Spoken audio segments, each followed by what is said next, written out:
नाम देखा तो बुढ़ा है, उसका क्रिमिनल हिस्ट्री देखा तो बहुत बड़ा है।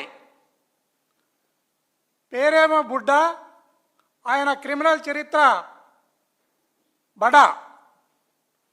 आ बुढ़ा राजशेखर रेड्डी మొన్న శ్రీశైలం ఒక పవిత్రమైన యావత్ దక్షిణ భారతదేశంలోనే ఒక పవిత్రమైన దేవస్థానము. ఆ దేవస్థానంలో తాగి తందన్నలాడేదే కాకుండా ఆయన అటవీ అధికారులను అడ్డగించడమే కాకుండా వారి జీపును లాక్కుని వారి జీపులో ఈయననే స్వయంగా డ్రైవింగ్ చేస్తూ బాగా తాగడము, పైపెక్కే వరకు తాగడము, తాగిన తర్వాత అటవీ అధికారులను తన్నడము, అట్లా తంతూ కొడుతూ అడవంతా 3-4 వరకు దాదాపు తెల్లగయ్యే వరకు వీళ్ళను అటవీ అధికారులను తంతూ కొడుతూ వాళ్ళ జీపును లాక్కుని వారి దగ్గర ఉన్న వాకీటాకీలను కూడా లాక్కుని వారి దగ్గర ఉన్న ఎక్విప్మెంట్ను కూడా లాక్కుని విచక్షణారహితంగా ఒక జనసేన అతను ఇతను ఇద్దరు కలిసి ఇష్టానుసారంగా కొట్టడం అనేది యావత్ ఆంధ్రప్రదేశ్లోనే ఒక సంచలనంగా మారిన ఘటన. అయ్యా పవన్ కళ్యాణ్, ఈ శాఖకు అటవీ శాఖకు నువ్వే మంత్రివి, జీపు మీద కాదు అతను కూర్చున్నది, నీ భుజాల మీద అనేది నీ మైండ్లో పెట్టుకో. మొన్నొచ్చి అటవీ అధికారులు నీకు రిప్రజెంట్ చేస్తూ ఉంటే నువ్వు తల ఎత్తి పైకి కూడా చూడలేని పరిస్థితి, నీది దిక్కుమాలిన స్థితిలో నువ్వు ఉన్నావు. తల వంచుకొని వింటూ ఉన్నావు.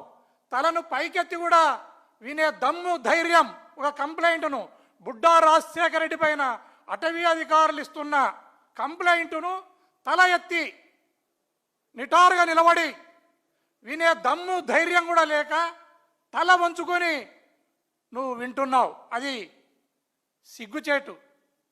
యావత్ మీ మంత్రివర్గానికి, మీ కూటమి ప్రభుత్వానికే అది ఒక సిగ్గుచేటుగా మనం భావించవచ్చు.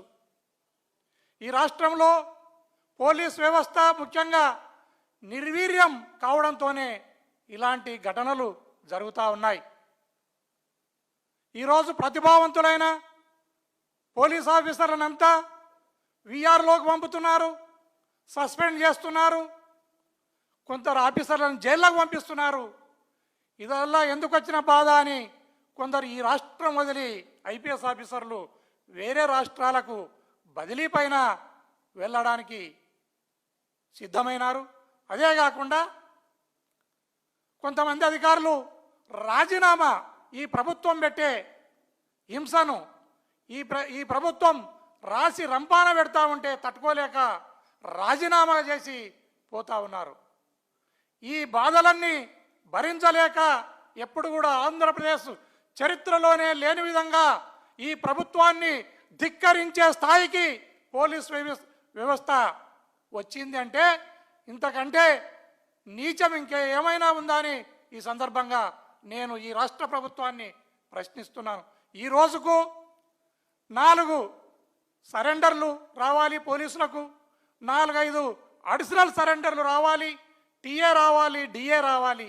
ఇవన్నీ ఏమీ కూడా ఇవ్వకుండా అసాంఘిక శక్తుల పట్ల ఒక హంటింగ్ టైగర్ లాగా ఉండాల్సిన పోలీస్ వ్యవస్థను చంద్రబాబు నాయుడు ఒక సర్కస్ పులిలాగా, సర్కస్ పులులలాగా ఆయన తయారు చేసినారు.